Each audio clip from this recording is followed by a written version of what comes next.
Doctor Jayashree Sharma அவர்களை எமது நிகழ்ச்சியினுடைய நான் வரவேற்பதில் மிக்க மகிழ்ச்சி. டாக்டர் வணக்கம். வணக்கம். வணக்கம் சார். டாக்டர், இப்போ உங்கள்கிட்ட நாங்கள் இப்போ கேட்க போகிற மிக முக்கியமான கேள்வி, ஒரு மருத்துவர், சமூக ஆர்வலர், ஏராளமான தொலைக்காட்சி நிகழ்ச்சிகளில் உங்களுடைய கருத்துக்களும் எழுத்துக்களும் வலிமையாக இருக்கின்றது.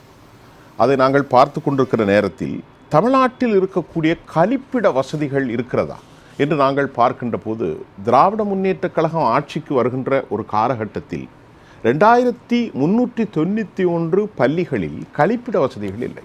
குறிப்பாக இன்னும் பல பள்ளிகளில் பேரளவுக்குத்தான் இருக்கிறது, தண்ணீர் வசதிகள் இல்லை. இவற்றில் திண்டுக்கல் போன்ற இடங்களில் நாங்கள் பார்க்கிற செயலில் பல பெண் பிள்ளைகளுக்கு சில காலங்களில் நாப்கின் போன்ற அந்த வசதிகளை மாற்றுவதற்கு, உடை மாற்றுவதற்கு பல சிக்கல்கள் இருக்கிறது. அப்போ ஒரு சிறந்த கல்வி நிலையமாக தமிழ்நாட்டுடைய பள்ளி கல்வித்துறை இருக்கிறதா? எப்படி பார்க்குறீங்க டாக்டர் ஜெயஸ்ரீ சர்மா? வணக்கம் சார். வணக்கம் சுஃபியான் சார். ரொம்ப நாள் ஆச்சு உங்களுடைய ரொம்ப ரொம்ப ரொம்ப சந்தோஷம் கலந்துக்கிட்டு. இந்த வாய்ப்பை அளித்த ஜெயா பிளஸ்க்கு மிகவும் நன்றி. நன்றி நன்றி. நீங்க கேட்டது ரொம்ப ஒரு ஆழமான ஒரு கேள்வி, நிறைய சிந்திக்க வேண்டிய ஒரு கேள்வி. ஏன்னா ஒரு அரசு கவனம் செலுத்த வேண்டியது கல்வியிலும் சுகாதாரத்திலும், அது ரெண்டுலையும் தான் கவனம் செலுத்தணும். இப்ப நீங்க சொன்ன கொஸ்டின்ஸ் பாத்தீங்கன்னா ரெண்டுமே இருக்கு, கல்வி பிளஸ் சுகாதாரம். அது ரெண்டும் எந்த இடத்துல ஜாயின் ஆகுதோ கரெக்டா அதை வந்து பிடிச்சிங்க. ஸோ இது வந்து ஏதாவது முன்னேறிட்டு இருக்கு கட்டாயமா. நம்ம ஸ்கூல்ல படிச்சது, ஏன்னா பாஸ்கரன் சார் சொன்னாரு, நம்ம ஸ்கூல்ல படிச்சப்ப இப்படித்தானே படிச்சோம், நம்ம நல்லா இல்லையா அப்படின்னு கேட்டாரு. ஸோ இந்த கொஸ்டினே அவர்கிட்டே கேளுங்க, அப்பயும் இப்படித்தானே சார் இருந்துச்சு. ஸோ அதனால இது ஒன்றும் புதுசு இல்லை இந்த மாதிரியான பிரச்சனைகள். ஆனா இப்ப முன்னேறிட்டு இருக்கு. ஏன்னா குழந்தைங்களும் வந்து நிறைய அவேர்னஸ் வருது, டீச்சர்ஸும் வந்து அதே மாதிரியே குழந்தைங்களுக்கு என்னென்ன தேவை அப்படின்றத கவனிச்சு செய்யணும்னு நினைக்கிறாங்க. அதே மாதிரி பேரண்ட்ஸ்க்கும் இப்ப நிறையவே வந்து விழிப்புணர்வு இருக்கு, பெண் குழந்தைகளுக்கு என்ன தேவை அப்படின்றத. இப்ப கூட நானே கூட 2-3 அரசு பள்ளிகள்ல போயிட்டு இந்த மாதாந்திர சுழற்சியில ஏற்படக்கூடிய சிக்கல்கள் என்ன, அந்த டயத்துல நம்மளை எப்படி நம்ம சுகாதாரமா வச்சுக்கணும் அப்படின்றத ஒரு விழிப்புணர்வு நிகழ்ச்சியா எல்லா இடத்துலயுமே நடத்திட்டு இருக்கோம். அந்த இடத்துல நான் அந்த 2 அரசு பள்ளிகள்லயுமே வந்து இந்த நாப்கின் டிஸ்பென்சர், அதே மாதிரி நாப்கினை எப்படி கிளீன் இது பண்றது, எங்க தூக்கி போடுறது, எப்படி டிஸ்போஸ் பண்றது, எல்லாத்துக்குமான ஒரு வசதிகளை வந்து அந்த அரசு பள்ளிகள்ல நான் பார்த்தேன். ஸோ அதனால நிறைய முன்னேறிட்டு இருக்காங்க. பட் இன்னும் செய்ய வேண்டியதும் அப்கோர்ஸ் நிறைய இருக்கதான் செய்யுது. அதே மாதிரி கழிப்பிடங்கள் எவ்வளவு இருந்தாலுமே ஸ்கூல்ல நிறைய குழந்தைகள், 1000 கணக்குல இருக்கக்கூடிய குழந்தைகள் உபயோகப்படுத்தக்கூடிய இடத்துல, அதுவும் பெரியவங்களே வந்து சுத்தமா வச்சுக்கிறது எப்படின்னு தெரியாம இருக்காங்க. அப்படி இருக்கப்ப நம்ம குழந்தைங்களை எப்படி சார் சொல்ல முடியும்? அதுங்க யூஸ் பண்றது வந்து பல தடவை அந்த கழிப்பிடங்களை நம்ம சுத்தம் பண்ணிதான் ஆகணும். அப்படி பண்ற அளவுக்கு நமக்கு ஆட்கள் இல்லாதப்ப டெஃபினட்டா குழந்தைகளே அதை வந்து கிளீன் பண்ணக்கூடிய ஒரு சிச்சுவேஷன் வருது. அது தவறுதான் கட்டாயமா. ஆனா பள்ளிகள்ல படிக்கும் பொழுது எப்படி சுத்தம் செய்யறது, நம்ம கிளாஸ் எப்படி சுத்தமா வைக்கிறதுன்றத, தனியார் பள்ளியில படிச்சப்ப கூட நாங்கெல்லாம் வந்து எங்க கிளாஸ வந்து நாங்க தான் கிளீன் பண்ணுவோம். வாரத்துல ஒரு நாளைக்கு ஒவ்வொரு குரூப், இந்த வாரம் ஃபுல்லா இந்த குரூப் வந்து கிளாஸ கிளீன் பண்ணோம், அடுத்த வாரம் அடுத்த குரூப், இது மாதிரி 4 குரூப்பா கிளாஸ பிரிச்சிருப்பாங்க. சோ அந்த நாங்க தான் வந்து பெஞ்ச் எல்லாத்தையும் தூக்கி போட்டு எல்லாத்தையும் பெருக்கி கிளீன் பண்ணி அந்த குப்பையெல்லாம் கொண்டு போய் போட்டு, ஏதாவது மறந்து வச்சுட்டாங்கன்னா எங்களுக்கு அப்பதான் ரொம்ப குஷி ஆயிரும். அதுவும் நமக்கு பிடிக்காதவங்க மறந்து வச்சுட்டாங்கன்னா அதை எடுத்து வச்சு அடுத்த நாளைக்கு மிஸ் கிட்டக்க அதுக்கு ஒரு ஃபைன் வேற போட்டுடுவாங்க. சோ இதெல்லாம் கிளாஸ வந்து சுத்தம் பண்ண கத்து கொடுக்கறது. ரெண்டாவது வந்து எப்படி சுத்தம் பண்றது, ஒரு ஒத்துமையா இருக்கிறது, நம்ம வீடு மாதிரி நம்மளுடைய வகுப்பறை நம்மளுடையது, அதை சுத்தமாக வச்சுக்க வேண்டியது நம்மளுடைய கடமை அப்படின்றத அன்னைக்கு சொல்லி கொடுத்தாங்க. அப்ப நாங்களும் அதை தப்பா நினைக்கல, எங்க வீட்டுல இருக்க பெற்றோர்களும் வந்து அதை அக்செப்ட் பண்ணாங்க. சரி, நம்ம பிள்ளை செய்யறது அதுக்கு ஒரு நல்ல ஒரு உடற்பயிற்சி பிளஸ் அதோட இடத்த சுத்தமா வச்சுக்கணும்னு அது நினைக்கிறது சரி அப்படின்றத அன்னைக்கு அவங்களும் அக்செப்ட் பண்ணாங்க. பட் இன்னைக்கு வந்து எல்லாமே மாறி இருக்கு. அப்கோர்ஸ் இப்போ பாவடிவ இருக்கை அமைப்பு. டாக்டர், இப்போ நீங்கள் படிக்கின்ற காலத்திலும் ஒரு 2 தசாப்தங்களுக்கு முன்னாடி நாங்கள் செல்கிறோம்.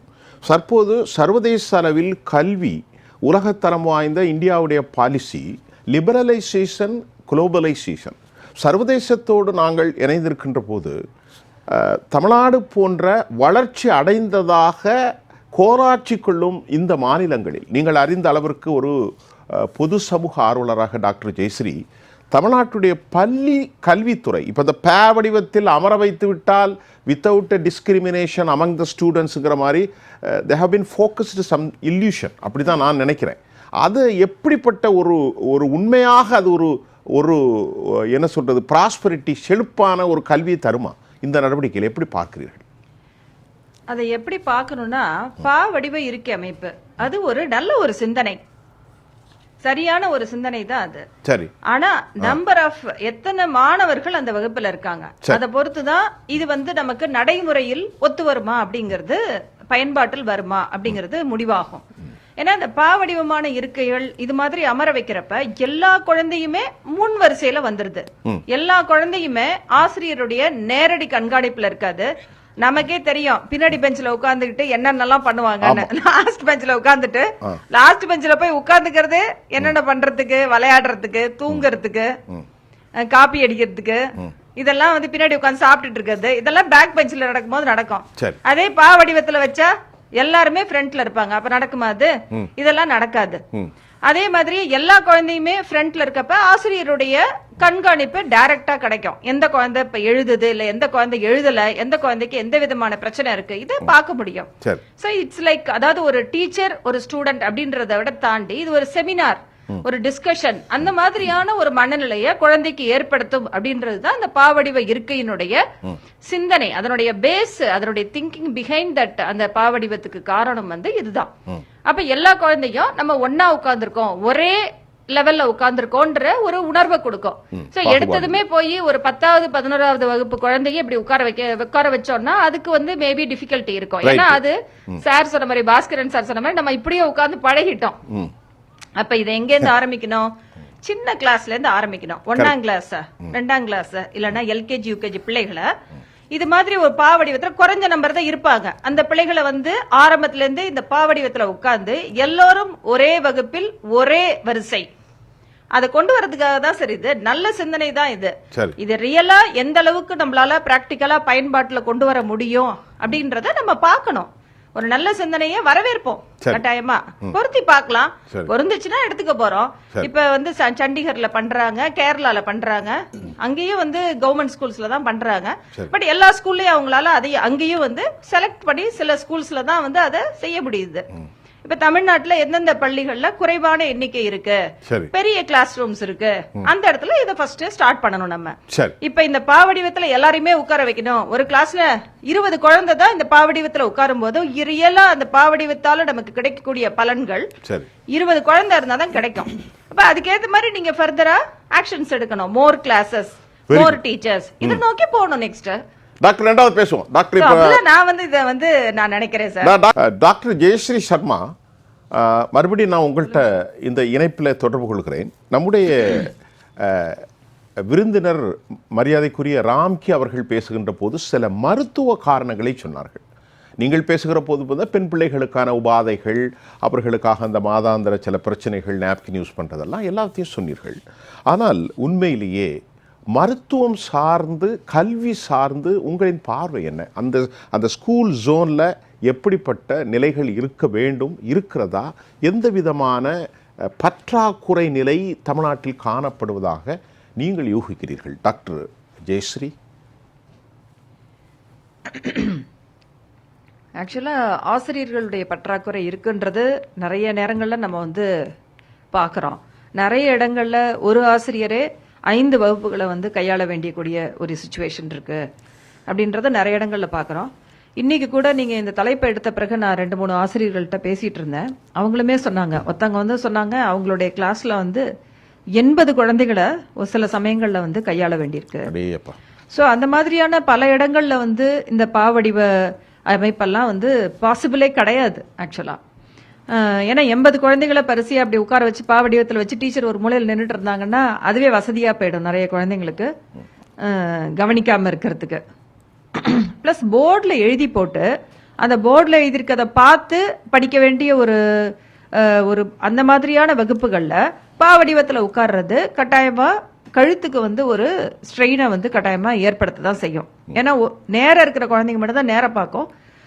சைட்ல அந்த பாவினுடைய 2 சைட்லயும் இருக்கக்கூடிய குழந்தைங்க சைட்ல திரும்பி தான் அந்த கரும்பலகையை பார்க்க வேண்டியிருக்கும்.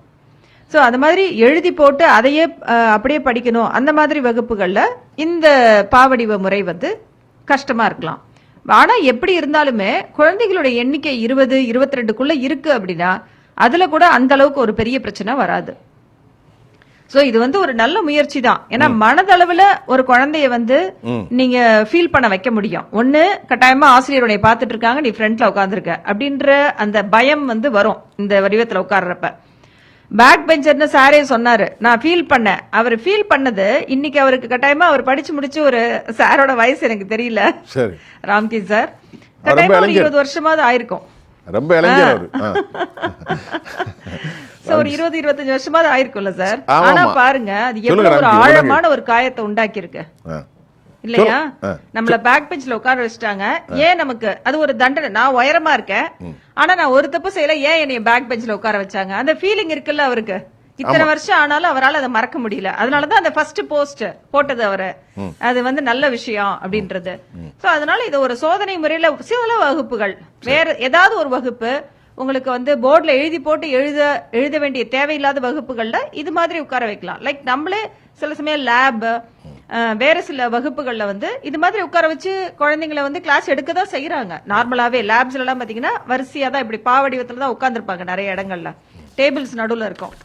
சோ அதனால இது ஒரு நல்ல முயற்சி. பட் அதுக்கான சூழ்நிலை நம்ம கிட்ட இருக்கா இல்லையா அப்படிங்கறது டிஃபரெண்ட். இந்த முயற்சியை வந்து இந்த சிந்தனை நல்ல சிந்தனை பல இடங்கள்ல இதை பலன் கொடுத்திருக்கு.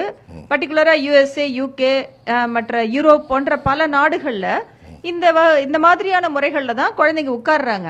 அந்த மாதிரி உட்கார வச்சு அங்க அந்த குழந்தைகளுடைய மன அந்த ஃபீலிங் வந்து பாத்தீங்கன்னா they feel so good. எல்லாருமே முதல் வரிசையில உட்கார்ந்துருக்கோம், எல்லாருமே ஈக்குவலா உட்கார்ந்துருக்கோம். ஏய் நீ கம்மியா மார்க் வாங்கியிருக்க, போ பின்னாடி போய் உட்காரு அப்படின்னு சொல்றதையும் நம்ம கிளாஸ்ல கேட்டிருக்கோம். இப்ப நல்லா கிளாஸ்ல வந்து படிக்கிறாங்க, ஓரளவு டக்குன்னு வந்து சுறுசுறுப்பா இருக்காங்க, அவங்களதான் மிஸ் எல்லாம் வந்து எப்பயுமே ஃப்ரண்ட் பெஞ்ச்ல உட்கார வைப்பாங்க. ட்ரபிள் பண்றவங்க, பேசிக்கிட்டே இருக்கிறவங்க, வகுப்பை வந்து டிஸ்டர்ப் பண்றவங்களா ஆட்டோமேட்டிக்கா மிஸ் என்ன பண்ணுவாங்கன்னா போ பின்னாடி போய் உட்கார அப்படின்ருவாங்க. இதெல்லாம் நடக்கும் கிளாஸ்ல, இதெல்லாம் கட்டாயமா நடக்கிறது தான். நான் மாணவியா இருந்தப்ப இதெல்லாம் நடந்திருக்கு. சரி. சோ அதனால இந்த மாதிரியான விஷயங்கள் கட்டாயமா இந்த பாவடிவத்துல தவிர்க்கப்படும். ஆனா இது எடுத்ததுமே நான் முதலே சொன்ன மாதிரி சின்ன கிளாஸ்ல இருந்து ஆரம்பிக்கணும். ஒரு 1ஆம் வகுப்புல இருந்து இதை ஆரம்பிங்க. 20-22 குழந்தைகள் மட்டும் இருக்கக்கூடிய ஒரு வகுப்பு பாவடிவத்துல வச்சு இதை ஆரம்பிக்கும் போது அந்த குழந்தைகளுடைய மனநிலை, மன வளர்ச்சி கட்டாயமா வந்து வித்தியாசமா இருக்கும். சோ படிப்பு அப்படிங்கிறது இம்பார்ட்டன்ட். அதை விட அது தன்னைய வந்து முக்கியத்துவமா ஃபீல் பண்றது, அந்த கிளாஸ்ல நம்மளும் இம்பார்ட்டன்ட், நமக்கு ஒரு முக்கியத்துவம் இருக்குன்றத ஒவ்வொரு குழந்தையும் ஃபீல் பண்றது, அதுவும் ரொம்ப வந்து முக்கியம்தான். ஏன்னா எப்பயுமே எல்லா மனிதனுடைய மனப்பான்மையும் என்ன இருக்கும் அப்படின்னா தனக்கு ஒரு முக்கியத்துவம் கொடுக்கணும். அது எல்லா மனிதனுக்கும் இயல்பா இருக்கக்கூடிய ஒரு ஆசை. நம்மளுடைய திருமணங்கள்ல பாருங்களேன், அந்த ஒரு பர்சன், அந்த கல்யாண மாப்பிள்ளையாகட்டும் பெண்ணாகட்டும், அது வரைக்கும் அவங்களுக்கு எந்த விதமான ஒரு முக்கியத்துவமே வாழ்க்கையில இல்லாட்டி கூட அந்த கல்யாணம்ன்ற அன்னைக்கு பாத்தீங்கன்னா எல்லாரும் முண்டி அடிச்சு வேகமா போய் அவங்க பார்க்கணும், அவங்களுக்கு முக்கியத்துவம் கொடுக்கணும், அவங்கள்ட்ட கை குலுக்கணும், அவங்கள்ட்ட கிஃப்ட் கொடுக்கணும்னு எல்லாரும் விரும்புவாங்க. அது அவங்க ஈவன் அந்த வரப்புக்குரிய பர்சன் வந்து ரொம்ப பெரிய ஆளா இருந்தாலும். அப்ப அந்த கல்யாணம்ன்றத எனக்கு அந்த ஒரு விஷயம் ரொம்ப பிடிக்கும். அந்த மேடல் நிக்கக்கூடிய அந்த மணமகனும் மணமகளுக்கும் வேற எந்த விதத்திலயுமே முக்கியத்துவமே இல்லாட்டி கூட அன்னைக்கு அந்த மனிதனுக்கு கொடுக்கக்கூடிய முக்கியத்துவம் மிகவும் ஒரு மகிழ்ச்சியை கொடுக்கும். கண்டிப்பா. சோ அதனால ஒரு மனிதனுக்கு முக்கியத்துவம் கொடுக்கப்படுறது, சமமா ஃபீல் பண்ண வைக்கிறதுன்றதும் ரொம்ப ரொம்ப இம்பார்ட்டன்ட். அதுக்கு இந்த பாவடிவ இருக்கை அமைப்பு உதவி செய்யுதுன்னா நான் கட்டாயமா அதுக்கு ஓட்டு போடுவேன். அந்த சொன்னது இந்த ஐடியாவுக்கு. சரி, கடவுள் வந்து ரொம்ப நியாயமான நீதியானால் இப்படித்தான் ராம்கி சார் உங்கள்கிட்ட சொல்றேன். இப்போ டாக்டர் ஜெயஸ்ரீ ஒரு விஷயத்தை நம்மள்ட்ட சொன்னாங்க. உலகத்தில் எல்லா படைப்புகளையும் அவங்க கண்ணியப்படுத்துகிறான். இறை நம்பிக்கை இல்லாதவர்களுக்கான பேச்சு அல்லது. அவர்கள் சொன்னார்கள் அந்த மணமகனும் மணமகளும் ஒரு நாள் ஹீரோவாக இருக்கிறாங்க. அந்த ஒரு 3 மணி நேரம் டாக்டர் சொன்னது ரொம்ப முக்கியம். அப்ப யாரையும் இந்த உலகத்தில் இறைவன் தன் படைப்பில் இழிவாக ஒருபோதும் நடத்தவில்லை. அப்படித்தானே? ரொம்ப நன்றி. எங்களுக்கு இந்த கருத்தை நீங்க சொன்னதுக்கு டாக்டர், நான் உங்களுக்கு ரொம்ப நன்றி. டாக்டர் ஜெயஸ்ரீ சர்மா, இந்த நிகழ்ச்சியினுடைய சுருக்கமான உங்களின் இறுதி கருத்து, பார்வை என்ன? அரசியலுக்கு அப்பாற்பட்டு நம்மளுடைய அரசு பள்ளி குழந்தைகளும் வெளிநாட்டு பள்ளிக்கூடங்கள் அளவுக்கு ஒரு ஒரு தரத்தை எட்டணும் அப்படின்ற ஒரு ஆசை எல்லாருக்குமே இருக்கும். ஸோ அதனால இந்த பாவடிவ ஒரு இருக்கை அமைப்பு உண்மையிலே ரொம்ப ஒரு இந்த சிந்தனை வந்திருக்கிறதே நல்ல விஷயம் அப்படின்னு தோணுது. பட் இந்த மாதிரி ஒரு பாவடிவ இருக்கை அமைப்பு வைக்கணும் அப்படின்னா அதுக்கு எந்த விதமான ஒரு கட்டமைப்பு தேவை அப்படிங்கிறதையும் சிந்திச்சு அதுக்குரியது அட்லீஸ்ட் ஒவ்வொரு அரசு பள்ளியிலையும் ஒரு வகுப்பறைய அந்த மாதிரி கட்டமைச்சு, இப்ப நீங்க சொன்ன அதே சுழற்சி முறைக்கே நானும் வரேன். அது மாதிரி ஒரு சுழற்சி முறையில ஒரு வகுப்பை அந்த பாவடிவ வகுப்புல வச்சு அதை நடத்தலாம். நடத்தி குழந்தைகளுக்கு அந்த அனுபவத்தையும் கொடுக்கணும். நம்மளுடைய தமிழ்நாட்டு அரசு பள்ளி குழந்தைகளுக்கும் அந்த அனுபவம் கிடைக்கணும் அப்படிங்கறது என்னுடைய ஆசை. சரி, சிறப்பு.